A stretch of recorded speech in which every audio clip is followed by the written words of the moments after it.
Hello students, क्या हाल चाल। Welcome to my YouTube channel mathematics. I am Sumit Bansal. I hope you all are doing absolutely fine. So जैसा कि आपको पता है कि क्लास 12th की ये सीरीज हमारी चल रही है 100 आउट ऑफ 100 स्कोर करने के लिए, जो हम यहाँ प्रैक्टिस कर रहे हैं। उसी सीरीज में एक मोस्ट इम्पोर्टेंट ये एक वीडियो लेकर आया हूँ। ये जो वीडियो है ये रहेगा वन शॉट। वन शॉट ये किस चीज का है? एक वन शॉट मैं आपको ऑलरेडी प्रोवाइड कर रहा हूं, जिसमें केस बेस्ड क्वेश्चन जो है, केस स्टडी हम डिस्कस कर रहे हैं।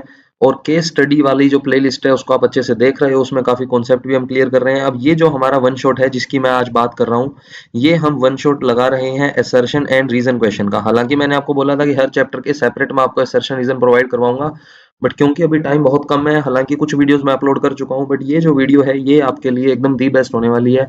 क्योंकि इस वीडियो में मैंने क्या किया है, जितने भी आपके पीवाईक्यूज हैं, उनके असर्शन रीजन मैंने इंक्लूड किए हैं। सीबीएसई का जो पेपर आपका हुआ है ऑफिशियल। अब हालांकि असर्शन रीजन क्वेश्चन जो है आफ्टर 23 ही स्टार्ट हुए हैं, तो ये 2 साल के ही आपके पास असर्शन रीजन क्वेश्चन आपको देखने को मिलेंगे। बट क्योंकि आपको पता है कि सीबीएसई के टोटल ओवरऑल इंडिया में 10 जोन्स हैं, जिसमें 5 to 6 डिफरेंट डिफरेंट टाइप के पेपर्स बनाता है, और हर पेपर के अंदर 3 आपके सेट होते हैं। तो अप्रोक्स यहाँ पर आपके 30 to 35 previous year question papers मैंने कलेक्ट किए हैं, जिसमें से सिर्फ और सिर्फ हम असर्शन रीजन वाला जो पोर्शन है वो कवर करने वाले हैं। अब असर्शन रीजन को डील करने का एक सबसे इजी तरीका आपको मैं बताता हूँ। हमेशा ध्यान रखना कि असर्शन या रीजन में से हमें कोशिश क्या करनी है कि फॉल्स कौन सा है वो हमें देखना है। क्योंकि जैसा कि आप देख सकते हो, ये जो 4 ऑप्शन हमारे पास होते हैं, इसमें होता क्या है, ऑप्शन ए और बी जो है ये कंपैरेटिवली थोड़ा सा लेंदी आप बोल सकते हो समझने के हिसाब से। क्यों? क्योंकि इसमें क्या होता है कि ऑप्शन ए में assertion and reason both are true but reason is correct explanation of assertion. इसमें भी assertion and reason both are true and reason is not correct explanation of assertion. कहने का मतलब, जो आपको ये दो स्टेटमेंट दिए हुए होते हैं, अगर ये दोनों ट्रू आ जाएं तो आपको ये चेक करना होता है कि क्या ये रीजन असर्शन को जस्टिफाई कर रहा है, उसको एक्सप्लेन कर रहा है। अगर एक्सप्लेन कर रहा है तो ए ऑप्शन, अदरवाइज बी। लेकिन सी और डी कंपैरेटिवली इजी पढ़ते हैं। क्यों पढ़ते हैं? क्योंकि ए ट्रू है तो रीजन फॉल्स है, रीजन आपका ट्रू है यहाँ पे तो असर्शन फॉल्स है, यानी कि दोनों फॉल्स का कोई ऑप्शन आपके पास नहीं होता। सपोज करो आपको दोनों स्टेटमेंट नहीं समझ में आए, लेकिन आपको पता चल गया कि असर्शन आपका फॉल्स है। अगर आपका असर्शन फॉल्स है तो आपका ऑप्शन डी ही करेक्ट होगा, क्योंकि असर्शन फॉल्स होगा तो रीजन को ट्रू होना पड़ेगा। दोनों फॉल्स का कोई ऑप्शन आपके पास यहाँ पर नहीं होता है, ठीक है। उसके बाद अगर मान लो आपका रीजन फॉल्स हो जाए, अगर आपको पता चल गया दोनों स्टेटमेंट में से एक ही स्टेटमेंट समझ में आ रहा है जिसमें आप कह रहे हो कि रीजन फॉल्स है, अगर आपका रीजन फॉल्स है तो आपको पता चल गया असर्शन को ट्रू होना पड़ेगा, तो ऑप्शन सी ही आपका करेक्ट होगा, ठीक है। तो ये तो हो गई बेसिक बात। अब हम इस क्वेश्चन को उठा लेते हैं जो हमारे पास यहाँ पे क्वेश्चन है। क्या है क्वेश्चन की लैंग्वेज में देखते हैं। क्वेश्चन नंबर 19 हम रीड करते हैं। क्या कहना चाह रहा है इसमें? असर्शन क्या है हमारे पास, cos inverse cos 13 pi by 6 is equals to pi upon 6। और रीजन में क्या बोल रहा है, the range of the principal value branch of the function y cos inverse x is 0 to pi. जैसा कि मैंने आपको केस स्टडी भी अभी लास्ट आपको वीडियो प्रोवाइड की थी, उसमें हमने इनवर्स ट्रिग्नोमेट्री फंक्शन पढ़ा था। तो हमें पता है कि जो कोस इनवर्स x है उसकी जो रेंज है वो 0 से पाई ही होती है, ठीक है। अब आपको सारी रेंज यहाँ पे पता होनी चाहिए। साइन इनवर्स एक्स की रेंज क्या होती है, -π/2 से π/2 क्लोज इंटरवल। टेन इनवर्स क्या होता है, ओपन इंटरवल -π/2 से π/2। कोस इनवर्स होता है 0 से पाई, तो सेक इनवर्स हो जाएगा आपका कितना, सॉरी कोट इनवर्स हो जाएगा 0 से पाई ओपन इंटरवल, ठीक है। तो इसी टाइप से आपको ये सारी रेंज डोमेन पता होनी चाहिए। यहाँ पे रेंज की बात की है तो रेंज आपको पता है कोस इनवर्स की 0 से पाई होती है, बिल्कुल सही बात है, ये रीजन आपका ट्रू है। असर्शन की अगर हम यहाँ पे बात करें तो असर्शन में बोल रहा है cos inverse cos 13 pi by 6 is equals to this. तो आप चेक करो कि क्या इसकी प्रिंसिपल वैल्यू पाई बाई 6 आएगी। अब ऐसा नहीं है कि कोस इनवर्स से कोस को आप हटा के आइडेंटिटी बना दो 13 पाई बाई 6, नहीं। 13 पाई बाई 6 जो है आपका इस रेंज में बिलोंग नहीं करेगा, तो आपको इसको एडजस्ट करना होता है ना। तो मैं इसको क्या लिख सकता हूँ, देखो 13 पाई बाई 6 है, क्या मैं इसको 2 पाई प्लस पाई बाई 6 लिख सकता हूँ? बिल्कुल लिख सकते हैं। 6 2 12, 12 प्लस 1 13। तो बेसिकली आपने कोस 13 पाई बाई 6 को लिख दिया cos 2 pi plus pi by 6। Where कौन से क्वाड्रेंट में चला गया, ये फर्स्ट क्वाड्रेंट में है ना, 2 पाई प्लस 1। यहाँ पे आपका 2 पाई हो गया, 2 पाई प्लस 1 मतलब फर्स्ट क्वाड्रेंट में कोस जो है वो आपका पॉजिटिव ही रहता है। और 2 पाई पे आपको पता है ट्रिग्नोमेट्री फंक्शन पाई और 2 पाई पर चेंज नहीं होते हैं। तो ये आ गया कोस पाई बाई 6 और बाहर आपका कोस इनवर्स था, यानी कि आपको पाई बाई 6 मिल गया। तो ये भी आपका ट्रू है। अब चक्कर ये है कि आपको ये देखना है कि क्या ये रीजन इसको करेक्टली एक्सप्लेन कर रहा है या नहीं कर रहा। तो सर बिल्कुल ये इसको एक्सप्लेन कर रहा है या नहीं कर रहा, एक्सप्लेन कर रहा है। क्यों कर रहा है? क्योंकि हमने इसमें क्या कॉन्सेप्ट यूज किया है, असर्शन को ट्रू बताने में हमने क्या यूज किया है, इसकी प्रिंसिपल वैल्यू का यूज किया है ना, जो इसकी रेंज होती है। तो range of the principal value branch क्या है, इसकी रेंज, तो इसकी रेंज तो 0 से पाई है। तो बिल्कुल सही बात है, assertion and reason both are true and reason is correct explanation of assertion। Option A आपका यहाँ पे करेक्ट होगा फॉर 19 नंबर क्वेश्चन। ऑलराइट, अब हम चलते हैं हमारे नेक्स्ट क्वेश्चन पे। नेक्स्ट क्वेश्चन हमें क्या बोलना चाह रहा है, ध्यान से देखेंगे। assertion क्या है हमारा, if R and S are two events, probability का क्वेश्चन है, क्लियरली पता चल रहा है, R and S are two events such that R S. अब ये जो यहाँ पे लिखा हुआ है इसका मतलब क्या है, इज वन, इसको समझते हैं पहले, जिसको नहीं पता। इसका मतलब होता है कंडीशनल प्रोबेबिलिटी, जहां पर आर इंटरसेक्शन एस की probability upon probability of S equals to one, ऐसे हम इसको लिखते हैं, है ना। ये चीज आपको पता होगी, प्रोबेबिलिटी ऑफ ए बी ऐसे जब हम लिखते हैं तो ये कंडीशनल प्रोबेबिलिटी होती है। Condition is that probability of happening of an event B is given, तो ये चीज हमें पता है, ठीक है। तो ये आपको ध्यान रखना है। तो यहाँ पे इसका मतलब ये वन है। पी एस कह रहा है पॉजिटिव है, जीरो है, which is always true, zero नहीं हो सकता क्योंकि नीचे लिखा हुआ है डिनोमिनेटर में जीरो नहीं हो सकता, है ना। Then S is subset of R, कह रहा है कि एस जो है आर का सबसेट होगा। मुझे एक बात बताओ, इसको मैं ये लिख सकता हूँ ना, बिल्कुल लिख सकते हैं सर, ये इक्वल में वन है, पी एस को ले जाओ वन के मल्टीप्लाई में, तो आपका क्या आ गया, probability of R intersection S is equals to probability of S. यानी कि जो प्रोबेबिलिटी एस की है वही प्रोबेबिलिटी किसकी है, आर इंटरसेक्शन एस की है। ऐसा कब होगा, ऐसा कब होगा, जब number of elements in are intersection S equal हो जाए number of elements in S के, है ना। नॉर्मल सी बात है, जब इन दोनों में नंबर ऑफ एलिमेंट सेम होंगे, फेवरेबल आउटकम सेम होंगे, तभी तो उनकी प्रोबेबिलिटी सेम होगी। तो अगर इनमें नंबर ऑफ एलिमेंट सेम हैं तो इसका मतलब क्या हुआ, आर इंटरसेक्शन एस जो है उसमें उतने ही एलिमेंट हैं जितने एस में हैं। तो इस बात का मतलब क्या हुआ, इस बात का मतलब ये नहीं हुआ क्या कि ये आपका एस है, ठीक है, ये आपका एस है और ये आपका आर है। अब इसको समझो ध्यान से, अगर एस के नंबर ऑफ एलिमेंट्स, अच्छा पहले बताओ इसके अंदर एस इंटरसेक्शन आर क्या है, ऐसी तो आएगा वापिस, क्या आएगा वापिस, ऐसी तो आएगा। तो कब आएगा आर इंटरसेक्शन एस, कब आएगा, जब एस आपका आर का सबसेट होगा। तो बिल्कुल सही बात ये बोल रहा है, ये आपका ट्रू है, इसमें कोई दिक्कत ही नहीं है। थोड़ी सी सेट थ्योरी भी इसमें रिलेट हो गई, ठीक है ना, 11th क्लास में आपने सेट थ्योरी पढ़ी है, थोड़ी सी वो भी रिलेट हो गई। तो ये आपका ट्रू है, ठीक है। अब रीजन क्या है, रीजन कह रहा है if two events A and B are such that A intersection B is equals to P A, then A is a subset of B, then A is a subset of B. देखो यहाँ पे, अगर A intersection B की probability B के equal है, यानी इनमें number of elements जो हैं वो आपके सेम है। अगर ए इंटरसेक्शन बी बी के इक्वल है तो बी जो है वो सबसेट होगा ए का। अभी मैंने समझाया है, जो बी है वो सबसेट होगा ए का, तभी तो इंटरसेक्शन बी आया है। अगर ए इंटरसेक्शन बी हमारा ए सबसेट हो जाए बी का, जो किसने बोला है, ये कह रहा है कि ए बी का सबसेट है, अगर ए बी का सबसेट होगा, अगर ए बी का सबसेट होगा तो ए इंटरसेक्शन बी तो आपका ए आना चाहिए, बट हमारे पास क्या आ रहा है, बी आ रहा है। तो इसका मतलब बी सबसेट होगा ए का, लेकिन ये बोल रहा है ए सबसेट होगा, तो ये आपका फॉल्स है, ठीक है। तो असर्शन आपका ट्रू है, रीजन आपका फॉल्स है, तो क्लियरली ऑप्शन सी हमारा यहाँ पे करेक्ट होगा, ठीक है। अब कोई ये मत देखना कि सर 8 मिनट की वीडियो ऑलरेडी हो चुकी है, दो ही क्वेश्चन आपने डिस्कस किए। देखो मैं आपको सारी चीजें एक्सप्लेन करके बता रहा हूँ, ठीक है ना। करने को ये सीधा ए और सी, आपको डायरेक्ट भी पता चल जाएगा क्या ट्रू है क्या फॉल्स है, कौन किसको एक्सप्लेन कर रहा है। तो ऐसा नहीं है, इस चीज का आपको थोड़ा सा ध्यान रखना है कि हम इसमें सारी चीजें डिस्कस कर रहे हैं, तो थोड़ी सी वीडियो लेंदी हो रही है। अब क्योंकि मैंने आपको बोला कि वन शॉट बनाएंगे तो अप्रोक्स 1 आवर प्लस की तो वीडियो होने वाली है ये, ठीक है। तो ये जो हमने डिस्कस किया है पेपर, ये है 2024 का जोन फर्स्ट सेट ए, सेट ए हमने डिस्कस किया था। अब नेक्स्ट हम देखते हैं,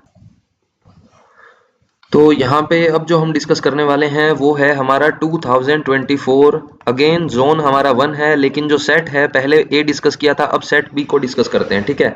अगेन वही असर्शन इज इन क्वेश्चन 19 और 20 नंबर।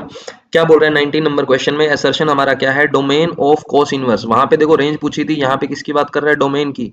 क्या कोस इनवर्स का डोमेन -1 से 1 होता है, बिल्कुल सही बात है, ट्रू है, सभी को पता है। इसके रेंज डोमेन अच्छे से कर लेना, क्वेश्चन इस पे 100% आता है। रेंज में क्या बोल रहा है, कह रहा है कि रेंज जो है कोस इनवर्स की वो 0 से पाई माइनस पाई बाई 2, गलत है। रेंज क्या होती है, अभी हमने पढ़ा है 0 से पाई रेंज होती है किसकी, कोस इनवर्स की। तो ये आपका फॉल्स हो गया, असर्शन आपका ट्रू हो गया, यानी कि ऑप्शन सी हमारा यहाँ पे करेक्ट होगा। मैं फिर से बोल रहा हूँ, जितने भी ट्रिग्नोमेट्री फंक्शन है, इनवर्स ट्रिग्नोमेट्री फंक्शन, उन सब का रेंज, उन सब के डोमेन और उन सब के ग्राफ इनको अच्छे से कर लेना, क्वेश्चन 100% बनेगा इनसे, अभी बता रहा हूँ। ठीक है, किस्मत अच्छी हुई तो 2 मार्क्स में भी आ सकता है। अब देखो नेक्स्ट, नेक्स्ट जो क्वेश्चन है वो क्लियरली देखो वेक्टर से आया हुआ क्वेश्चन है। क्या बोलने की कोशिश कर रहा है इसको हम पढ़ लेते हैं, लेकिन उससे पहले चलो एक बार रीजन देख लेते हैं, रीजन में क्या कह रहा है। हो सकता है कि इनमें से रीजन फॉल्स हो जाए तो कुछ हेल्प मिल जाए, हमें सीधा चेक नहीं करना पड़ेगा। रीजन में क्या कह रहा है, three non zero vectors of which none of two are collinear forms a triangle if their resultant is zero vector और sum of any two vector is equal to third vector. देखो बिल्कुल सही बात कह रहा है, आपको ये चीज पता है कि ये आपका वेक्टर ए है, ये आपका वेक्टर बी है, ये वेक्टर आपका सी है। तो अगर हम a plus B plus C vector करते हैं तो ये हमें जीरो मिलता है। या हम यूं भी कह सकते हैं कि a प्लस बी जो है, ए प्लस बी जो है वो किसके इक्वल होगा, यहाँ से माइनस सी के इक्वल होगा। या फिर आप इसकी डायरेक्शन को यूं बता सकते हो कि A B plus B C equal होगा किसके, तो इसमें हम इसको क्या लिख सकते हैं कि जो माइनस का सी है हमारा, देखो सी की डायरेक्शन ये है, माइनस सी की डायरेक्शन हो जाएगी ये, तो ये बन जाएगा आपका ए सी। तो आप ऐसे भी लिख सकते हो, और यही बात इसने बोली है कि sum of any two vector is equal to third vector, बिल्कुल सही बात है। और अगर डायरेक्ट हम उसको ऐड करेंगे तो रिजल्टेंट हमारा जीरो हो जाएगा, को लीनियर है नहीं, इसीलिए हमने ट्राइंगल बनाया है। ठीक है, तो रीजन जो है ये तो पूरा जस्टिफाइड है सर, ये तो आपका ट्रू है।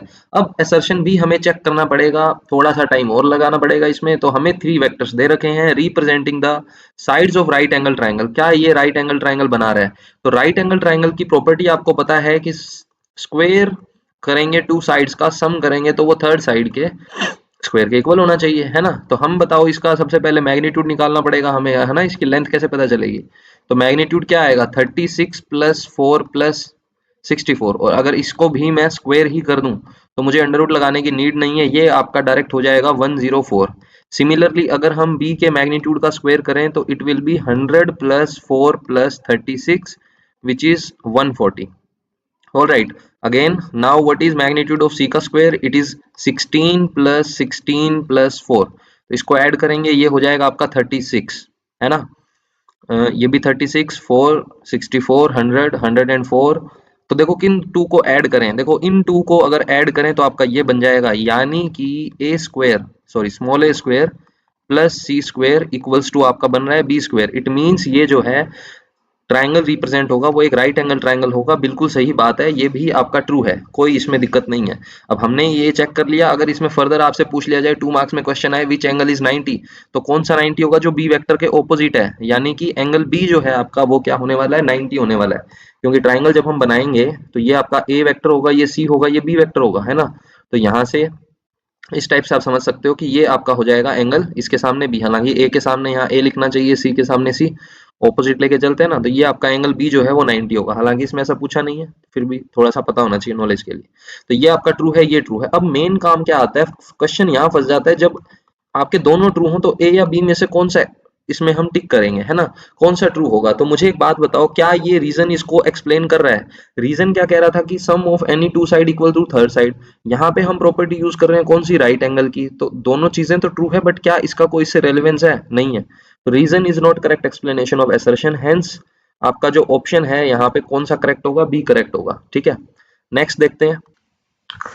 नेक्स्ट जो हम यहाँ पे पेपर हम ले रहे हैं वो अगेन 2024 का है। जोन हमारा अभी भी फर्स्ट चल रहा है, लेकिन जो सेट है वो हम उठाएंगे सेट थर्ड, जो कि सी सेट होता है हमारा। ठीक है, तो दो सेट हम डिस्कस कर चुके हैं। नेक्स्ट हम देखते हैं क्या कहना चाह रहा है, अगेन वही असर्शन रीजन हम डिस्कस कर रहे हैं।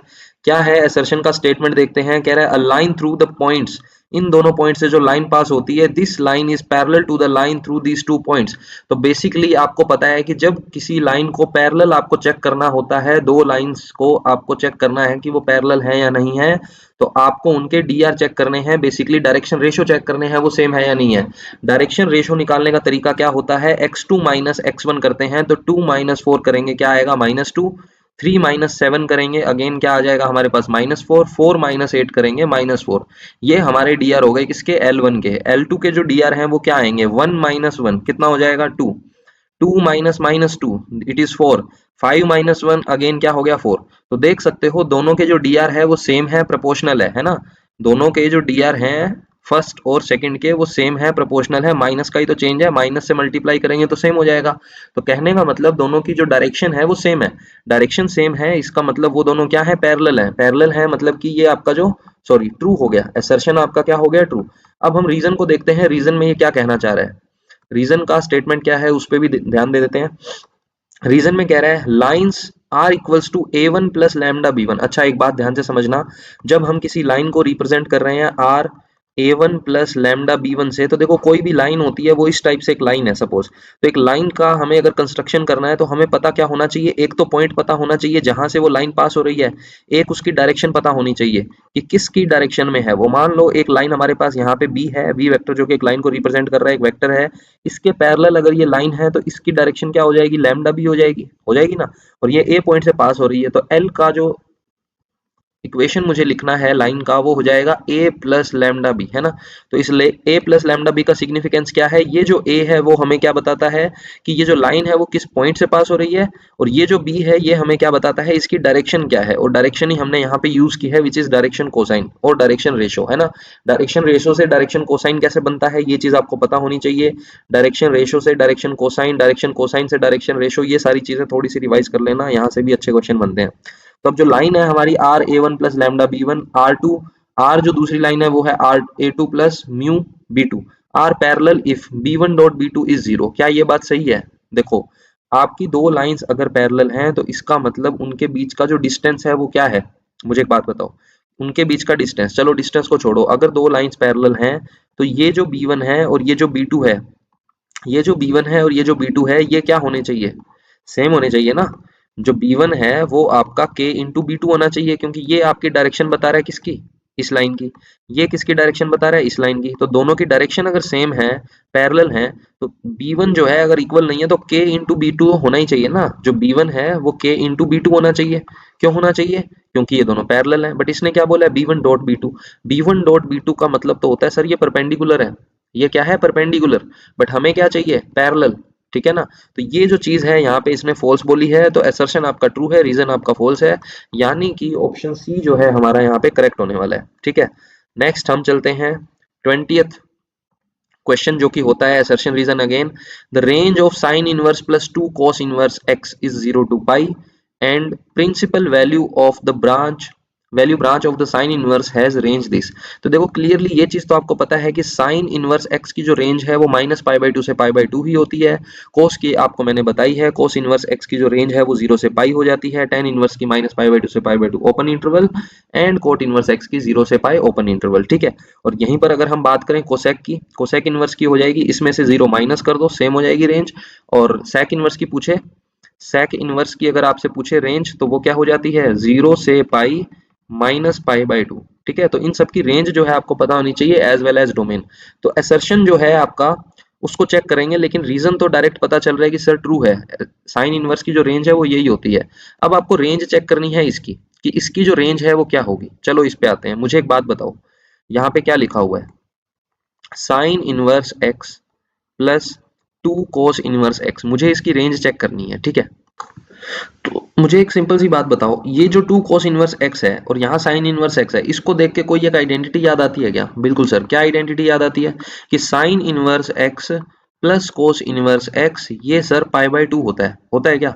तो क्या मैं इसको साइन इनवर्स x प्लस ये जो 2 cos इनवर्स x है, मैं इसको कोस inverse x plus cos inverse x लिख सकता हूँ क्या? बिल्कुल लिख सकते हैं सर, और ये आपका क्या हो गया, पाई by to, pi by two plus क्या है, कोस इनवर्स एक्स। तो बेसिकली आपको जो रेंज यहाँ पे पूछी है वो इसकी बजाय आप ये समझ लो इसकी रेंज पूछी है। कोस इनवर्स की रेंज सभी को पता है क्या होती है, 0 से पाई होती है, रेंज क्या होती है, 0 से पाई। तो क्या पाई बाई टू में इसको हम ऐड करेंगे तो हमें क्या मिलेगा, पाई बाई टू प्लस पाई कितना होता है, 3 पाई बाई टू। तो जो रेंज है इस फंक्शन की वो क्या आनी चाहिए, पाई बाई टू से 3 पाई बाई टू आनी चाहिए, बट इसने जो रेंज हमें बोली है वो 0 से पाई बोली है। इसका मतलब असर्शन आपका फॉल्स है, रीजन आपका ट्रू है, यानी कि ऑप्शन डी हमारा यहाँ पे करेक्ट होगा, ठीक है।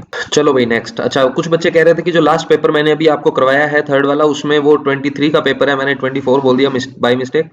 तो थोड़ा सा देखो ये आप देख लेना कौन सा पेपर क्या है, मैंने सारे ऑफिशियल पेपर वहीं से डाउनलोड किए, थोड़ा सा कोई सेट आगे पीछे हो गया होगा, तो उसमें अब क्या है कोई ऐसा खास बात नहीं है, हमें तो मेन क्वेश्चन से मतलब है। तो 19 नंबर क्वेश्चन उठाते हैं, अगेन आपका सीबीएसई का ऑफिशियल पेपर है ये भी। इसमें क्या बोल रहा है, if a line makes an angle alpha beta gamma with the positive direction of the coordinate axis then sine inverse alpha plus को sine inverse beta plus sine inverse gamma is two. तो देखो मैंने काफी बार आपको class में ये चीज बताई हुई है कि ये आपका ट्रू होता है। क्यों ट्रू होता है, जिसको नहीं पता यहाँ समझना। अगर आपके पास कोऑर्डिनेट एक्सिस हैं एक्स वाई जेड, 3D में हम बात कर रहे हैं, और एक हमारे पास क्या है, एक लाइन है। क्या है, एक लाइन है एल। ये लाइन एक्स के साथ अल्फा एंगल बनाती है, वाई के साथ बीटा एंगल कंस्ट्रक्ट करती है, जेड के साथ गामा। तो आपको पता है कि cos inverse alpha plus sorry cos square alpha plus cos square beta plus cos square gamma, ये हमारे पास क्या होता है, वन होता है। क्यों होता है, क्योंकि बेसिकली ये आपके क्या होते हैं, डीसी होते हैं, है ना, डायरेक्शन कोसाइन होते हैं। L square plus M square plus N square आपको पता है वन होता है। तो मुझे एक बात बताओ, अगर हमें कोस की वैल्यू पता है और साइन में पूछ लिया तो कोई दिक्कत है क्या इसमें?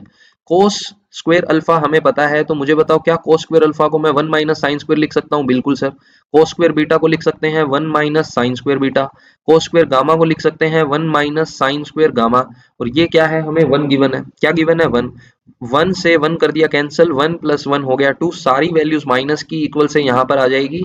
तो ये हो जाएंगी आपकी प्लस की, sine square alpha plus sine square beta plus sine square gamma. तो इसकी जो वैल्यू है वो हमारे पास टू आ गई, और इसने भी टू बोली है।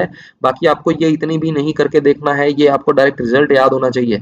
जैसे आप इसको डायरेक्ट याद रखते हो वैसे ही इसको आपको याद रखना है, क्या होता है, ये टू होता है। ठीक है, नेक्स्ट आ जाते हैं रीजन पे। रीजन में क्या बोल रहा है, रीजन को ध्यान से समझना, क्या कहने की कोशिश कर रहा है। The sum of squares of direction cosines of a line is one. क्या ये बात सही है कि जो सम होता है स्क्वायर्स का, इसके स्क्वायर का, डायरेक्शन कोसाइन का, डायरेक्शन कोसाइन होते हैं एलएमएन, इनके स्क्वायर का सम क्या वन होता है? बिल्कुल सही बात है सर, वन होता है, ट्रू है ये। अब मेन बात ये आती है कि ए को सेलेक्ट करें या बी को सेलेक्ट करें, दोनों ट्रू हो गए। जब दोनों ट्रू हो जाते हैं तो यहाँ पे थोड़ा सा दिमाग लगाना पड़ेगा। तो मुझे एक बात बताओ कि हमने असर्शन को ट्रू क्यों बोला, इसको हमने टू क्यों बोला? इसको टू इसलिए बोला ना क्योंकि हमें पता है कि ये वन होता है, ये वन होता है तो ये टू होगा, हमने यहीं से तो इसको डिराइव किया है। तो अब इसकी हमने हेल्प ली है, और रीजन में भी ये इसी की बात कर रहा है। तो इसका मतलब रीजन की हेल्प से ही असर्शन को प्रूफ किया है। तो reason is correct explanation of assertion. It means option A जो है आपका डायरेक्टली करेक्ट हो जाएगा, इसमें कोई डाउट नहीं होना चाहिए आपको। जिसको डाउट है दोबारा से एक बार इसको देखो बैक करके, ठीक है। नेक्स्ट क्वेश्चन पे आते हैं। असर्शन क्या है, maximum value of cos inverse x square is pi square. क्या ये इसकी मैक्सिमम वैल्यू होगी? बिल्कुल होगी सर। क्यों होगी, कैसे बोल सकते हो आप? बेटा कोस इनवर्स की जो रेंज है, बार बार आपको बता रहा हूँ, जीरो से पाई होती है। तो ये पूछना चाह रहा है स्क्वायर, तो मिनिमम वैल्यू तो जीरो का square zero, maximum value pi का स्क्वायर पाई स्क्वायर। तो इसने बोला है मैक्सिमम वैल्यू पाई स्क्वायर है, इट मींस ये सही बात कर रहा है, सही बात कर रहा है, ये ट्रू है। नेक्स्ट आपको क्या पूछने की कोशिश कर रहे हैं रीजन में, the range of the principal branch value of cos inverse is minus pi by two से पाई बाई टू। बहुत ही गलत बात कर रहा है, बेकार की बातें हैं, क्योंकि कोस इनवर्स की रेंज जो है वो जीरो से पाई होती है। तो सर ये किसकी रेंज है, ये होती है साइन इनवर्स एक्स की रेंज। अच्छा सर अगर इसमें ओपन इंटरवल आ गया तो किसकी रेंज हो जाएगी, ये बेटा बन जाएगी टेन इनवर्स एक्स की रेंज। सर इसमें ओपन इंटरवल आ गया तो ये किसकी रेंज बन जाएगी, ये बन जाएगी रेंज कोट इनवर्स एक्स की। सर अगर इसमें से हम जीरो को हटा दें तो किसकी रेंज बन जाएगी, ये रेंज हो जाएगी आपकी कोस इनवर्स एक्स। इसमें से पाई बाई टू हटा दोगे तो रेंज बन जाएगी सेक इनवर्स एक्स की। तो ये सारी चीजें आपको पता होनी चाहिए। तो असर्शन आपका ट्रू है, रीजन आपका फॉल्स है, इट मींस ऑप्शन सी आपका करेक्ट है। नेक्स्ट पेपर देखते हैं। चलो भाई नेक्स्ट देखो। नेक्स्ट हमने पेपर लिया है, अगेन वही जोन हमारे डिफरेंट डिफरेंट चल रहे हैं, सेट डिफरेंट डिफरेंट चल रहे हैं। क्या बोलने की कोशिश कर रहा है इसमें, देखते हैं इसको। असर्शन क्या है, a line in a space can not be drawn perpendicular to X Y and Z axis simultaneously. क्या आप इन तीनों एक्सिस पर एक लाइन परपेंडिकुलर ड्रॉ कर सकते हो एक साथ? बताओ मुझे, क्या ऐसा हम कर सकते हैं कि तीनों पर एक साथ ड्रॉ करें? नहीं कर सकते सर। नॉर्मल सी बात है बेटा, ये आपका x है, ये y है, ये z है। जो z है वो x और y दोनों पर परपेंडिकुलर होता है। मान लो एक लाइन आपने l ली जो x पर भी परपेंडिकुलर है, और ये जो लाइन आपने बनाई है वो y पर भी परपेंडिकुलर है, ऐसा मान लो। ठीक है, आपने कंस्ट्रक्ट कर दिया, सपोज करो। तो आपने एक लाइन x के भी परपेंडिकुलर ड्रॉ की और आपने y के भी परपेंडिकुलर ड्रॉ की। लेकिन जब आप ऐसा करोगे, x और y दोनों पर परपेंडिकुलर एक लाइन ड्रॉ करोगे, तो ये लाइन z के साथ पैरेलल हो जाएगी। ये जो लाइन है वो z के साथ पैरेलल हो जाएगी। तो साइमल्टेनियसली आप ये काम नहीं कर सकते कि आप तीनों एक्सिस पर एक परपेंडिकुलर ड्रॉ कर दो, मतलब ये बात ट्रू है, हम ऐसा नहीं कर सकते, कैन नॉट बी ड्रॉन। ठीक है, नेक्स्ट हमें क्या बोलने की कोशिश कर रहा है, रीजन को हम पढ़ लेते हैं। रीजन में ये क्या कहने की कोशिश कर रहा है, for any line making alpha beta gamma with the positive direction X Y Z respectively then this is equals to 1। तो बिल्कुल सही बात है, अभी मैंने आपको बताया है कि डायरेक्शन कोसाइंस जो होते हैं उनके स्क्वायर का जो सम है वो 1 होता है। तो दोनों आपके ट्रू हैं, दोनों आपके ट्रू हैं। अब मुझे एक बात बताओ कि क्या ये रीजन इसको करेक्टली एक्सप्लेन कर रहा है। कुछ बच्चे कहेंगे कि सर देखो इसमें तो हम ये अलग ही बात कर रहे थे कि परपेंडिकुलर हैं, ये है वो है, यहाँ पे हम कुछ और ही बात कर रहे हैं। बेटा मुझे एक बात बताओ, अगर एक लाइन तीनों एक्सिस के साथ परपेंडिकुलर है, मान लो तीनों एक्सिस के साथ वो लाइन परपेंडिकुलर है, तो हम यही तो कहने की कोशिश कर रहे हैं ना कि अल्फा बीटा गामा तीनों 90 होंगे। यही तो हम कहने की कोशिश कर रहे हैं। अगर हमारे पास 3D में कोई भी एक लाइन है, वो जो एक्स वाई जेड के साथ एंगल कंस्ट्रक्ट करती है उसी को तो अल्फा बीटा गामा बोलते हैं, हम बोलते हैं ना। तो अल्फा बीटा गामा यहाँ पे ये कहने की कोशिश कर रहा है कि 90 हो सकता है क्या, ये बोल रहा है नहीं हो सकता। तो मैं ये कहने की कोशिश कर रहा हूं, क्या हमारा अल्फा बीटा और गामा, क्या ये तीनों 90 हो सकते हैं क्या। सर ये तो 0 + 0 + 0 हो गए, ये तो 1 हुआ ही नहीं, 1 हुआ ही नहीं, इसीलिए तो हम ऐसा नहीं कर सकते। तो अल्टीमेटली हमने डायरेक्शन कोसाइन का ही यूज करके बताया है कि हम ऐसा नहीं कर सकते। तो आपका एसर्शन एंड रीजन ट्रू तो है, और ये इसको करेक्टली एक्सप्लेन भी कर रहा है, इसमें कोई भी डाउट नहीं होना चाहिए। क्यों नहीं होना चाहिए, ये चीज मैंने आपको समझा दी कि इसका रेलेवेंस है। रीजन जो है वो एक्सप्लेन कर सकता है एसर्शन को, और कर भी रहा है। तो यहाँ पे आपका ऑप्शन ए करेक्ट होगा विदाउट एनी डाउट। ठीक है, नेक्स्ट हम चलते हैं 20th जो हमारा एसर्शन है। अगेन क्या कहने की कोशिश कर रहा है, इस एसर्शन को ध्यान से समझेंगे। ये कह रहा है कि इस एसर्शन में फॉर एनी मैट्रिक्स ए, एक मैट्रिक्स है आपको पता है थीटा में गिवन है, where theta is 0 to pi, determinant of A जो है वो 2 से 4 के बीच में होगा। क्या ये बात सही है, तो मुझे बताओ डिटर्मिनेंट ऑफ ए अगर हम निकालने की कोशिश करें, सपोज रो 1 के रिस्पेक्ट में मैं इसको एक्सपेंड करता हूं, तो 1 को मैंने फिक्स रखा, 1 × 1 1 minus minus plus cos square theta. Second element minus का होगा, आपको पता ही है, माइनस कोस का 1 से मल्टीप्लाई किया माइनस का कोस थीटा, माइनस 1 का कोस से मल्टीप्लाई किया माइनस माइनस प्लस का कोस थीटा, प्लस में आ गया 1, माइनस माइनस प्लस अगेन क्या आ जाएगा cos square theta, minus 1 minus फॉर्मूले में होता है प्लस। तो ये आपका बन गया 0, कोस स्क्वायर ये आपका क्या हो गया यहाँ से 1 + 1 2, 2 + 2 cos square theta, 2 + 2 cos square theta. अब मुझे एक बात बताओ, ये हमारा डिटर्मिनेंट आया है ना, मुझे एक चीज पता है कि कोस स्क्वायर थीटा की जो वैल्यू है ना वो 0 से 1 होती है। क्यों ऐसा बोल रहा हूं मैं, क्योंकि कोस थीटा की वैल्यू होती है सर -1 से 1, तो कोस स्क्वायर थीटा होगा 0 से 1। अच्छा सर डबल कर दें तो क्या होगा, 2 कोस स्क्वायर थीटा होगा, 2 से 0, 2 से मल्टीप्लाई कर दिया, हमें तो 2 प्लस भी करना है, तो मैं कह रहा हूं कि चलो 2 प्लस भी कर दो, क्या कर दो 2 प्लस भी कर दो। 2 प्लस कर दिया तो इसकी रेंज जो है वो 2 से 4 हो जाएगी, मतलब जो हमारा ये डिटर्मिनेंट ए था वो आपका 2 से 4 में बिलोंग करेगा विद क्लोज इंटरवल। तो बात तो ये बिल्कुल सही कह रहा है, ट्रू है, इसमें कोई डाउट नहीं है। कह रहा है कि जो कोस थीटा है ना उसकी रेंज होती है -1 से 1 for all theta belongs to 0 to pi. यहाँ भी 0 to पाई था, तभी तो हमने ये फ्रीडम लिया कि इसकी वैल्यू -1 से 1 होती है, तो -1 से 1 होती है, क्या बिल्कुल सही है। क्या रीजन इसको एक्सप्लेन कर रहा है, बिल्कुल कर रहा है, इसमें तो कोई डाउट ही नहीं है। इसी का तो यूज किया मैंने, देखो यहाँ पे कोस इन थीटा की वैल्यू -1 से 1 होती है, इसी का तो मैंने यूज करके ये बताया आपको कि इसकी रेंज ये होगी डिटर्मिनेंट की, तो इसमें कोई डाउट नहीं होना चाहिए। तो आपका जो 20th क्वेश्चन है ये भी आपका ए ऑप्शन होगा, 19th में भी ए होगा, both are true and reason is correct explanation of assertion. Alright, तो देखो यहाँ पे मैंने आपको अभी तक 1 2 3 4 5 प्रीवियस ईयर पेपर्स आपको करवा दिए, केस बेस्ड क्वेश्चन का भी यहाँ पे आप देख सकते हो, ये सारे हम डिस्कस कर चुके हैं ऑलरेडी। ये आपका असर्शन रीजन का हमारा सेट चल रहा है, तो नेक्स्ट सेट हम देखते हैं। नेक्स्ट सेट, नेक्स्ट देखो, नेक्स्ट में ये सेम ही आ गया, असर्शन रीजन यहाँ पे रिपीट हो गया किसी एक सेट में, ये हम कर चुके हैं, ठीक है। और इसमें क्या चेक करना था, right angle triangle sum of equal to third side, तो ये चीज हम कर चुके हैं, तो इसको मैं स्किप करता हूँ, ऑलरेडी आपको ऊपर बता चुका हूँ। नेक्स्ट उठाते हैं कोई दूसरा पेपर। चलिए जी, नेक्स्ट हमारा पेपर फाइनली मिल गया है जिसमें केस थोड़ा सा डिफरेंट है। अभी मैंने दो पेपर चेक किए, उनमें सेम असर्शन रीजन रिपीट हो रहे थे, तो वो मैंने आपको स्किप करके दिखा दिए हैं, उनको हम डिस्कस करेंगे तो कोई फायदा नहीं है उसका। नेक्स्ट हमारा असर्शन है, देखो 19 नंबर क्वेश्चन, अगेन मैंने वही 23 24 का पेपर उठाया है। For any non zero unit vector a, a जो है आपका एक नॉन जीरो यूनिट वेक्टर है, a dot minus a equal होता है minus a dot a equals to -1 होता है। क्या ये बात सही है? हमें ये बताना है कि क्या ये बात सही है। रीजन में कह रहा है angle between a and minus a is π/2। चलो देखते हैं क्या कहने की कोशिश कर रहा है, ध्यान से समझना, बहुत ही इजी से असर्शन रीजन है, ज्यादा लोड लेने की जरूरत नहीं है, फ्री के मार्क्स होते हैं ये।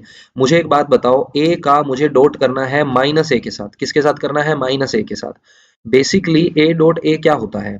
ए डॉट ए होता है हमारा डिटर्मिनेंट, सॉरी, मैग्नीट्यूड ऑफ ए का स्क्वायर। डिटर्मिनेंट आ रहा है माइंड में, मैट्रिक्स आ गया था ना बीच में, तो ये हमारा बेसिकली क्या है, यहाँ पे मैग्नीट्यूड है ना। ए डॉट ए होता है मैग्नीट्यूड ऑफ ए का स्क्वायर। तो ए डॉट माइनस ए हमारा क्या हो जाएगा? ये माइनस ए डॉट ए के इक्वल होगा, है ना। डॉट प्रोडक्ट क्योंकि कम्यूटेटिव होता है, डॉट प्रोडक्ट आपको पता है कम्यूटेटिव होता है, इसमें कोई डाउट नहीं है। तो यहां तक तो ये चीज ट्रू है दोनों। बट क्या ये -1 आ रहा है? बिल्कुल आ रहा है सर। माइनस को बाहर रखा मैंने, ए डॉट ए स्क्वायर होता है, क्योंकि ए आपका नॉन जीरो यूनिट वेक्टर है, तो यूनिट वेक्टर का मतलब ही सर ये होता है कि इसका मैग्नीट्यूड 1 आना चाहिए। तो ये आपका 1 का स्क्वायर 1 हो जाएगा, बाहर माइनस है तो -1 ही रहेगा। मिस्टेक इसमें क्या होती है, मिस्टेक इसमें बच्चे ये कर देते हैं, ध्यान से समझना क्या मिस्टेक होती है। बच्चे -1 का स्क्वायर कर देते हैं जब इसको सोल्व करते हैं, तो -1 का स्क्वायर +1 होता है, मैं इससे डिनाई नहीं कर रहा, बट हमें तो 1 का स्क्वायर करके फिर उसको माइनस से मल्टीप्लाई करना है। तो -1 बिल्कुल ट्रू है, असर्शन यहाँ पे कोई भी इसमें दिक्कत नहीं होनी चाहिए। कह रहा है कि angle between a and minus a is π/2। अरे कैसी नालायकों वाली बात कर रहा है, फॉल्स है ये। क्यों है फॉल्स? अगर आपका ए वेक्टर यहाँ पे है तो माइनस ए का मतलब क्या होगा मुझे बताओ। माइनस ए का मतलब इसकी डायरेक्शन ही तो चेंज की है आपने, तो जो एंगल बनेगा वो क्या बनेगा यहाँ पे? पाई एंगल बनेगा, π/2 थोड़ी बनेगा। π/2 तो यहाँ पे होना चाहिए, ऐसा नहीं होता है, ठीक है ना। तो ये रॉन्ग है। तो आपका जो असर्शन है वो ट्रू है, रीजन आपका फॉल्स है, यानी कि ऑप्शन सी हमारा यहाँ पे करेक्ट होगा, ठीक है। नेक्स्ट देखते हैं, नेक्स्ट में हमें क्या बोल रहा है। नेक्स्ट स्टेटमेंट पढ़ लो फटाफट, फिर मैं एक्सप्लेन करता हूं क्या है। असर्शन में क्या है? Every scalar matrix is a diagonal matrix. क्या ये बात सही है? Every scalar matrix is a diagonal matrix. Scalar matrix बेटा क्या होती है, डायगोनल क्या होती है, ये आपको पता होना चाहिए। डायगोनल मैट्रिक्स अगर मैं 3x3 का एग्जांपल लेता हूं, एक स्क्वायर मैट्रिक्स का एग्जांपल लेते हैं विच इज ऑफ ऑर्डर 3, तो मुझे एक बात बताओ, डायगोनल मैट्रिक्स क्या कहती है कि डायगोनल पे कुछ एलिमेंट्स होने चाहिए, बाकी जीरो कर दो, बाकी जीरो कर दो, डायगोनल पे कुछ एलिमेंट्स होने चाहिए। तो डायगोनल पे कुछ अगर एलिमेंट्स होंगे तो उसको डायगोनल मैट्रिक्स बोलेंगे। तो स्केलर क्या कहता है? स्केलर भी तो कुछ कुछ ऐसी बात करता है, लेकिन वो थोड़ी सी अलग बात करता है। वो कहता है अगर आपने डायगोनल पे पहला 1 रख दिया ना, तो दूसरा भी 1 1 1 ऐसे ही चलेगा। हालांकि 3x3 का मैट्रिक्स है तो 3 एलिमेंट होंगे, बट मैंने ज्यादा बना दिया, n×n समझ के कर लेना। तो यहाँ पे 0 0 आना चाहिए। तो कहने का मतलब क्या है, स्केलर मैट्रिक्स ये कहता है बेसिकली कि अगर आपके डायगोनल पर कोई एलिमेंट्स आपने लिखे हैं तो वो सारे एलिमेंट सेम ही होने चाहिए, बाकी सारे जीरो होंगे, ये कहता है scalar matrix. But diagonal matrix क्या कहता है कि मुझे मतलब नहीं है, बाकी जीरो कर दो, बस बीच में कुछ भी रखो, हमें मतलब नहीं है। तो कहने का मतलब जो स्केलर है ना, जो स्केलर है इसको तो डायगोनल बोल सकते हो, बट डायगोनल जरूरी नहीं है कि स्केलर हो। जैसे मान लो ये मैंने एक मैट्रिक्स लिखा, मैंने एक ये मैट्रिक्स लिखा, क्या ये डायगोनल मैट्रिक्स है? बिल्कुल है सर। क्या ये स्केलर है? नहीं है। स्केलर क्यों नहीं है? क्योंकि यहाँ पे सेम एलिमेंट्स नहीं है, है ना। तो जो स्केलर है वो तो डायगोनल होगा, बट डायगोनल स्केलर नहीं होगा। अब मुझे एक बात बताओ, क्या स्केलर डायगोनल है? क्या स्केलर आइडेंटिटी है? क्या आइडेंटिटी डायगोनल है? क्या आइडेंटिटी स्केलर है? क्या डायगोनल आइडेंटिटी है? क्या डायगोनल स्केलर है? तो ये सारे ही केस हमें डिस्कस कर लेते हैं फटाफट। क्या स्केलर मैट्रिक्स जो है वो डायगोनल होगा? बिल्कुल होगा। क्या स्केलर आइडेंटिटी होगा? हमेशा नहीं होगा। हो सकता है कि यहाँ पे 2 2 2 आ जाए, तो स्केलर तो है बट आइडेंटिटी नहीं है। आइडेंटिटी कब होता है? जब यहाँ पे 1 1 1 होता है ना। तो सारे स्केलर आइडेंटिटी नहीं होते, some scalar matrix can be identity provided diagonals पर एलिमेंट 1 है, ठीक है। क्या आइडेंटिटी डायगोनल होता है? बिल्कुल होता है। क्या आइडेंटिटी स्केलर होता है? बिल्कुल होता है। आइडेंटिटी स्केलर ही होता है ना, सारे एलिमेंट उस पे आते हैं सेम। क्या डायगोनल आपका आइडेंटिटी होता है? हो सकता है, जरूरी नहीं है हमेशा हो। क्या डायगोनल स्केलर होता है? जरूरी नहीं है हमेशा हो, ठीक है। तो ये सारे मैंने आपको बता दिए। तो असर्शन जो है बेसिकली वो आपका 100% ट्रू है। रीजन पे आ जाते हैं, रीजन में क्या कहने की कोशिश कर रहा है, ठीक है। रीजन को भी देख लेते हैं एक बार, रीजन में क्या कह रहा है। रीजन में कह रहा है in a diagonal matrix all the diagonal elements are zero. अरे कैसी वाहियात बात कर रहा है, फॉल्स है। अभी तो समझाया कि डायगोनल पे एलिमेंट्स होंगे, नॉन जीरो एलिमेंट्स होंगे। अगर जीरो एलिमेंट्स हो गए तो वो डायगोनल बचा ही नहीं, वो तो नल मैट्रिक्स हो गया, ठीक है ना। तो ऐसा नहीं होता, तो ये फॉल्स है। तो आपका रीजन ट्रू है, रीजन फॉल्स है, असर्शन ट्रू है, यानी कि ऑप्शन सी, इसका भी ऑप्शन सी, इसका भी ऑप्शन सी। तो इसमें कोई ज्यादा मुझे नहीं लगता डाउट है, आपको चीजें और समझ में आ गई होंगी जो मैंने बताई है। एक ये वाली मिस्टेक आपको नहीं करनी है जो मैंने बताई है यहाँ पे, और एक मिस्टेक आपको ये नहीं करनी है जो यहाँ पे मैंने बताई है, ठीक है। इसके अलावा बाकी सारा ठीक है। चलते हैं नेक्स्ट। चलो भाई, नेक्स्ट हमारा असर्शन रीजन क्वेश्चन क्या कहने की कोशिश कर रहा है इसको भी देख लेते हैं। नेक्स्ट हमने पेपर उठा लिया है, ये चीज आपको पता ही है सारी डिटेल। हम सीधा क्वेश्चन पे आ जाते हैं क्योंकि हमें करना है क्वेश्चन, ठीक है। 19 नंबर क्वेश्चन में क्या हमारे पास असर्शन है, रीड करते हैं। The relation R X Y किस टाइप से डिफाइन है कि x प्लस वाई एक प्राइम नंबर होना चाहिए जहां x और y नेचुरल नंबर्स हैं। इट इज नॉट रिफ्लेक्सिव, क्या ये रिफ्लेक्सिव होगा? बेटा सेट जो है हमारा नेचुरल नंबर्स का है जिसमें एलिमेंट्स होते हैं 1 2 3 4 एंड सो ऑन। मुझे अगर इस सेट को, इस रिलेशन आर को अगर मुझे रिफ्लेक्सिव करना है, क्या करना है मुझे इसको रिफ्लेक्सिव, तो रिफ्लेक्सिव ये कहता है कि ए कोमा ए टाइप के सारे एलिमेंट्स इसमें होने चाहिए जो हमारा सेट आर है उसमें होने चाहिए, सच दैट ए आपका ए में से आएगा। अब ए यहाँ पे कौन है, हमारा नेचुरल नंबर्स का सेट है। तो बेसिकली हम ये कहना चाह रहे हैं कि रिलेशन आर कब होगा रिफ्लेक्सिव, जब इसमें सारे एलिमेंट्स ए कोमा टाइप के आएंगे। अब ए की चॉइसेस किस में से आएगी, इस सेट में से आएगी। क्या मुझे बताओ, वन वन इसमें होगा, तो वन वन कब होगा, जब वन प्लस वन प्राइम होगा। वन प्लस वन टू होता है सर, प्राइम है, बिल्कुल सही बात है। क्या इसमें टू टू होगा, क्या इसमें टू टू होगा, टू टू कब होगा सर, जब टू प्लस टू प्राइम होगा। टू प्लस टू तो फोर होता है, प्राइम है ही नहीं। इसका मतलब ये रिलेशन आपका रिफ्लेक्सिव नहीं है, और इस बंदे ने भी यही बात बोली है कि रिफ्लेक्सिव नहीं है। तो इसका मतलब असर्शन तो आपका ट्रू है। बात आती है रीजन पे। रीजन में क्या कहने की कोशिश कर रहा है, रीजन को भी देख लेते हैं। रीजन में आपको ये बोल रहा है the number 2n is a composite for all natural number n, कि 2n जो है वो हमेशा कॉम्पोजिट रहेगा। कह रहा है कि 2n जो है वो हमेशा कॉम्पोजिट रहेगा। क्या ये बात सही है? जहां पे n जो है वो बिलोंग करता है नेचुरल नंबर्स में, तो रख के देख लो बेटा। n को अगर आपने 1 रखा तो आपके पास 2 आ गया, ये तो प्राइम है, कॉम्पोजिट है ही नहीं। ये तो प्राइम हो गया सर, कॉम्पोजिट नहीं है। 1 पे ही फेल हो गया, तो ये फेल हो गया मतलब फॉल्स है। रीजन आपका फॉल्स है, असर्शन आपका ट्रू है, यानी कि ऑप्शन सी आपका यहाँ पे करेक्ट होगा। इसमें कोई भी डाउट नहीं होना चाहिए, ठीक है ना। चलो भाई नेक्स्ट केस, केस स्टडी क्या, ये अपना assertion reason. Next assertion reason क्या है देखते हैं।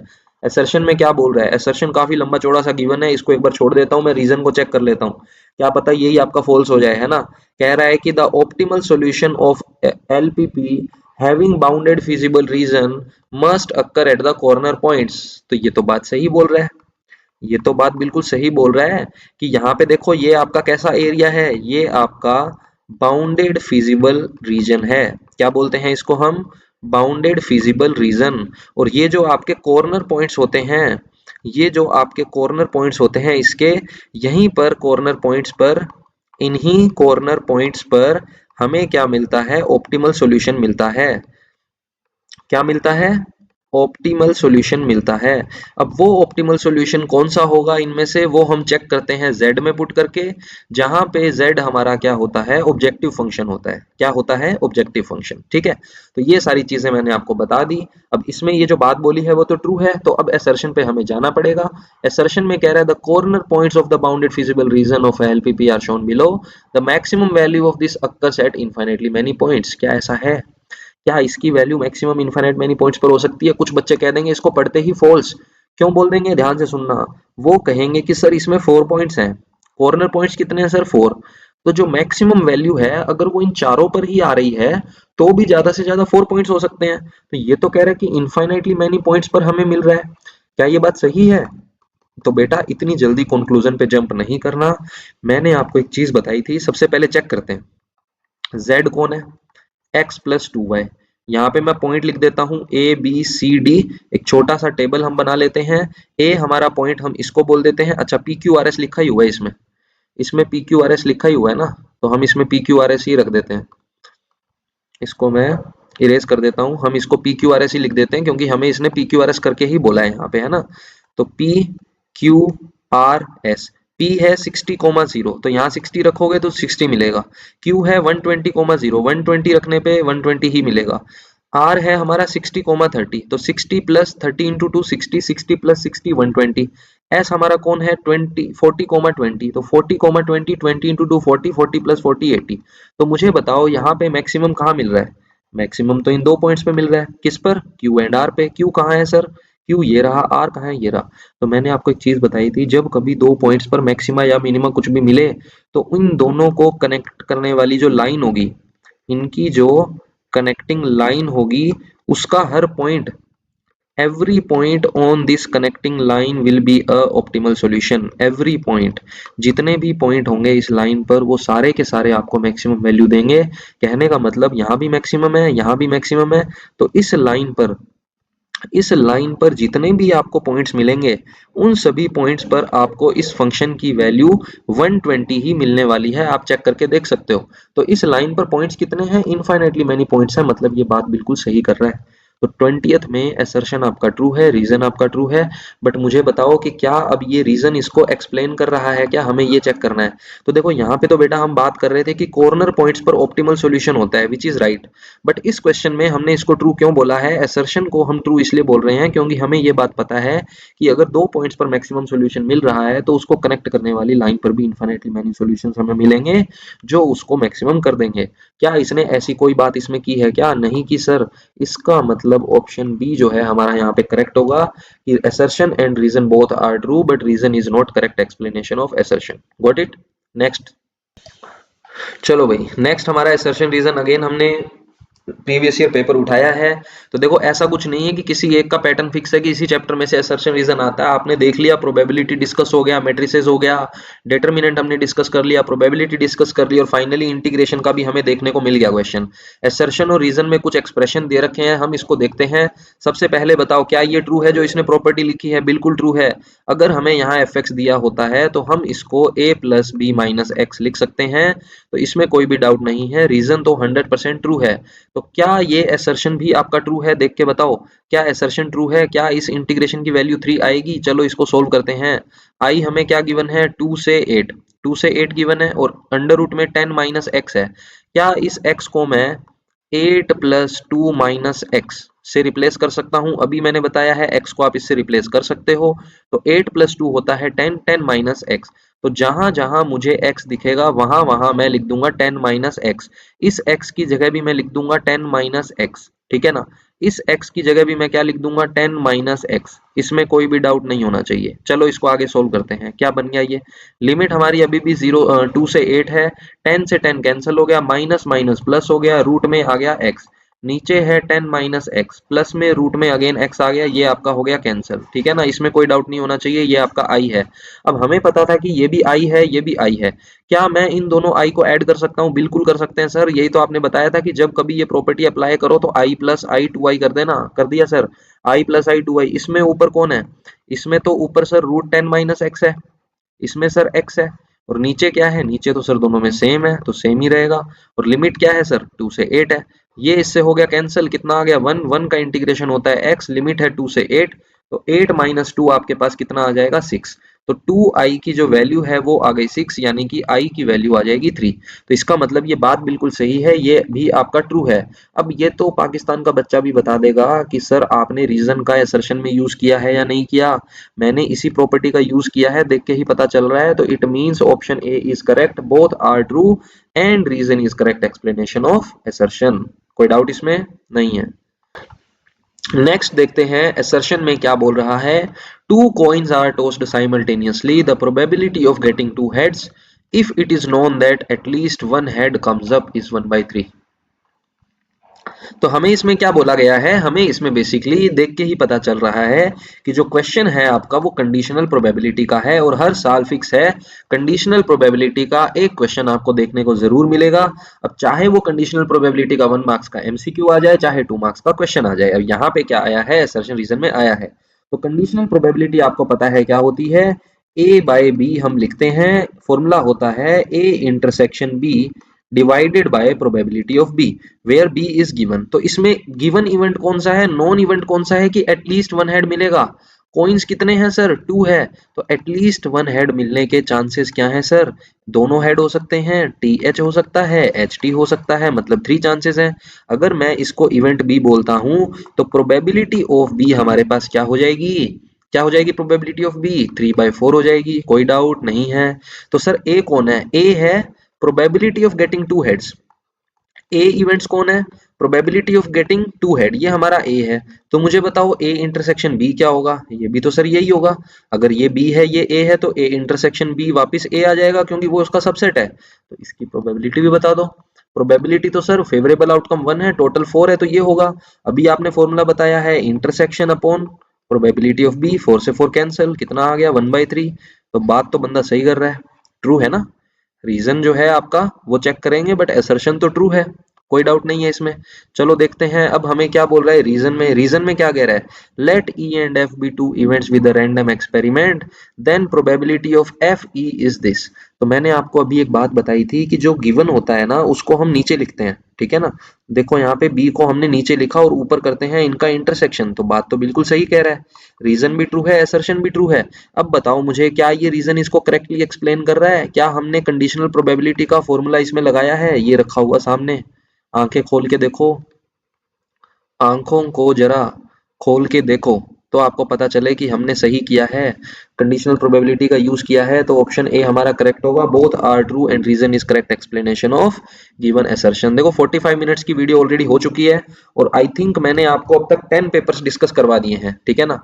तो 10 सैंपल पेपर्स मैंने आपको, सैंपल पेपर क्या, previous year question, previous year paper जो है सीबीएसई के वो हम डिस्कस कर चुके हैं। कॉन्ग्रेचुलेशन, 10 पेपर्स हमने डिस्कस कर लिए सिर्फ 45 मिनट्स में, जिसमें आपको इतने इंपॉर्टेंट कॉन्सेप्ट मैंने बताए हैं। अब 8 पेपर्स तो स्ट्रेट फॉरवर्ड डिस्कस किए हैं, 2 पेपर स्किप हमने इसलिए किए हैं क्योंकि उनमें सेम क्वेश्चन रिपीट हो गया था, ठीक है। तो थोड़ा सा आई थिंक और क्वेश्चन डिस्कस कर लेते हैं। पेपर तो मेरे पास काफी हैं, जैसा कि मैंने बताया 30 के अप्रोक्स मैंने पेपर डाउनलोड किए हैं। नेक्स्ट पेपर हम निकालते हैं। अगेन देखो ये क्वेश्चन फिर से रिपीट हो गए दोनों, ठीक है ना। सेम ही सैंपल पेपर से आ गए, सैंपल पेपर, बार बार सैंपल पेपर निकल रहा है मेरे मुंह से, सेम क्वेश्चन आ गया सीबीएसई के पेपर में। सेट जो है डिफरेंट डिफरेंट मैंने आपको बताया था जोन में मैंने लिए हैं, तो ये सेम क्वेश्चन रिपीट हो गया, अभी मैंने आपको करवाया था इससे पहले। तो देखो भैया नेक्स्ट हमने वापस एक पेपर उठा लिया है सीबीएसई का, बोर्ड का पेपर हम डिस्कस कर रहे हैं। नेक्स्ट हमारी असर्शन रीजन क्या है, असर्शन पढ़ते हैं। स्टेटमेंट में क्या बोल रहा है, all trigonometric functions have their inverse over their respective domains. क्या ये बात सही है? क्या सभी ट्रिग्नोमेट्री फंक्शंस का उनके रिस्पेक्टिव डोमेन में इनवर्स होता है क्या? बताओ मुझे। इसमें थोड़ा सा मैं आपको समझाऊंगा एक चीज, एक बार के लिए आप एक बार रीजन पढ़ो पहले, इसमें काफी चीजें मुझे डिस्कस करनी है, मुझे पता है इसमें कुछ बच्चे मिस्टेक करेंगे।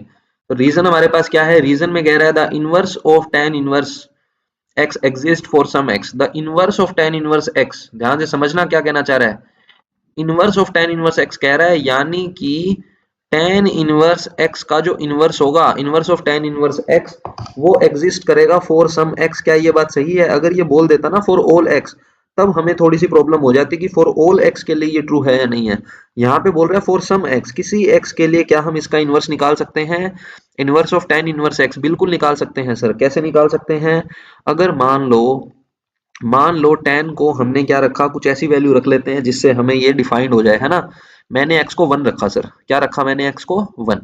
अगर मैंने x को 1 रखा तो मुझे बताओ tan इनवर्स x, x अगर 1 है तो x 1 कब होता है सर? पाई/4 पर होता है। इसका मुझे इनवर्स करना है, tan इनवर्स tan होता है पाई/4, पाई/4 का इनवर्स होता है 4/पाई, तो ये तो एग्जिस्ट कर रहा है। बट अगर यहाँ पर आ जाता for all x belongs to r, तब प्रॉब्लम हो जाती। प्रॉब्लम कहाँ हो जाती? x इक्वल्स टू पाई या x इक्वल्स टू 0 पे। क्यों हो जाती? क्योंकि tan 0 पर 0 होता है, tan 0 पर 0 होता है, और 0 का इनवर्स क्या हम कर सकते हैं? 0 का इनवर्स 1/0 तो डिफाइंड ही नहीं होता, तो फॉर ऑल होता तो ये फॉल्स हो जाता, बट इसने बोला है for some x belongs to r, इसीलिए ये रीजन आपका ट्रू है। अब आ जाते हैं असर्शन पे। असर्शन में कुछ बच्चों को डाउट होगा, आई एम श्योर, इसको ध्यान से पढ़ते हैं क्या कहना चाह रहा है। हालांकि एक जनरल स्टेटमेंट है, ये फॉल्स होता है। क्यों है मैं समझाता हूँ।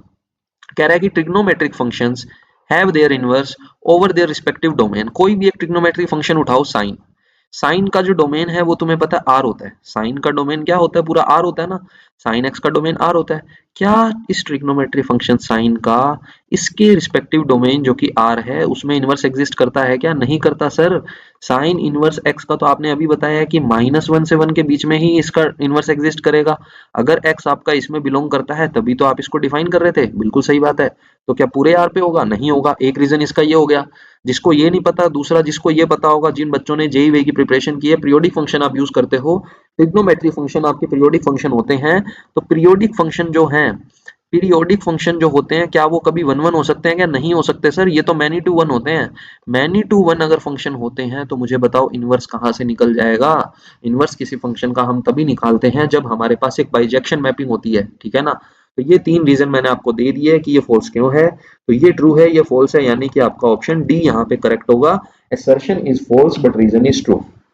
नेक्स्ट क्वेश्चन हम देखते हैं, एंड प्रोबेबली ये हम लास्ट क्वेश्चन ही रखेंगे इस वीडियो का। अगर आपकी डिमांड आई कि सर हमें और प्रीवियस ईयर क्वेश्चन लेके आओ और जोन और सेट के पेपर लेके आओ, क्योंकि ज्यादा देखो कलेक्शन है नहीं, मैंने आपको बता दिया कि 23 एंड 24 के ही आपको असर्शन रीजन मिलेंगे। अब इन दोनों में आपके 5 से 6 जोन में अलग अलग पेपर पब्लिश हुए हैं जिसमें 3-3 सेट में पब्लिश होते हैं। तो अप्रोक्स मान के चलो आप कि आपके पास 30 के आसपास टोटल पेपर्स हैं जो मैंने डाउनलोड करके रखे हैं, मैंने आपको दिखाई भी थे। अब इस वीडियो को मैं इतना ही रखूंगा 50 मिनट का, ठीक है, क्योंकि 1 आवर से कम मैं रखना चाहता हूँ, ज्यादा लेंदी हो जाती है, देखते नहीं हो तुम लोग, मुझे पता है। तो एक बार इसको हम इतना ही रखेंगे। अगर तुम्हें अच्छा लगे कि नहीं हमें सर और करना है तो मुझे बता देना, एक वीडियो और निकाल देंगे। अदरवाइज इतना इनफ है आपके लिए, ठीक है। तो असर्शन में क्या बोल रहा है? The lines are equals to a1 plus lambda b1, a1 plus lambda b1 and r equals to a2 plus mu b2 are perpendicular. देखो अब यहाँ पे क्वेश्चन आ गया, अब यही चीज होती है। अभी मैंने आपको ऊपर जो स्टार्टिंग से इस वीडियो को देख रहे हैं वहां सेम हमने असर्शन किया था। वहां उसने बोला था कि b1 b2 जीरो है तो ये पैरेलल होगा, जो हमने फॉल्स बोला था। अब यहाँ पे इसने बोला है परपेंडिकुलर है, तो ये चीज बिल्कुल ट्रू है, इसमें डाउट नहीं होना चाहिए, ठीक है ना? ये चीज मैं आपको बता चुका हूँ। नेक्स्ट क्या बोल रहा है रीजन में? रीजन में हमें क्या बोल रहा है, रीजन भी देख लेते हैं। रीजन में कह रहा है the angle theta between the lines this and this line is given by cos theta equals to this. Cos theta की वैल्यू ये है, क्या ये बात सही है? बिल्कुल सही है, कोस थीटा एंगल यही तो होता है। अब वो कह रहा है कि क्या ये रीजन इसको एक्सप्लेन कर रहा है, क्या दोनों ट्रू हो गए? तो जब दोनों ट्रू होते हैं तो हम कैसे चेक करते हैं, बताओ मुझे। दोनों ट्रू होते हैं हम कैसे चेक करते हैं? देखो यहाँ पे इसने बोला है कि इन दोनों के बीच में एंगल परपेंडिकुलर है, लाइंस लाइंस परपेंडिकुलर है, मतलब मुझे थीटा को 90 रखना है। थीटा को मुझे यहाँ पे क्या रखना है, 90 रखना है। तो b1 dot b2 divide by magnitude of b1 dot into magnitude of b2। कोस 90 आपका जीरो होता है, जो भी पार्ट डिनोमिनेटर में है वो जीरो में चला जाएगा, जीरो हो जाएगा, यानी कि b1 डॉट b2 आपका जीरो आ जाएगा, ठीक है। तो कहने का मतलब इसी रीजन का हमने इसमें यूज करके ये चीज बोली है। तो आपका assertion and reason both are true and reason is correct explanation of assertion, hence option A is correct. I hope आपको ये वीडियो अच्छी लगी होगी। अगर आपको ये वीडियो अच्छी लगी है तो इसको लाइक कर देना, कमेंट करके बताना कौन से क्वेश्चन आपको अच्छे लगे। देखो यहाँ पे ये मैंने आपको इतने पेपर डिस्कस करवा दिए, 1 से हमने स्टार्ट किया था। तो 3, 6, 9, 12 और 3, 15 पेपर्स हम डिस्कस कर चुके हैं, 15 पेपर्स। इसके बाद आप देख सकते हो नीचे मेरे पास 15 पेपर्स और हैं इसी तरीके से जो मैंने लगाए हुए हैं। अगर आपको इंटरेस्ट है इसमें और क्वेश्चन आपको करने हैं तो मुझे बताना, वरना हालांकि इनफ है आपके लिए, बट फिर भी आपको चाहिए तो मुझे बताना। एमसीक्यू क्वेश्चन की एक और प्लेलिस्ट लेके आऊंगा मजेदार, उसको भी जरूर देखना, केस स्टडी की हमारी चल रही है, ठीक है। Okay, thanks for watching, keep learning.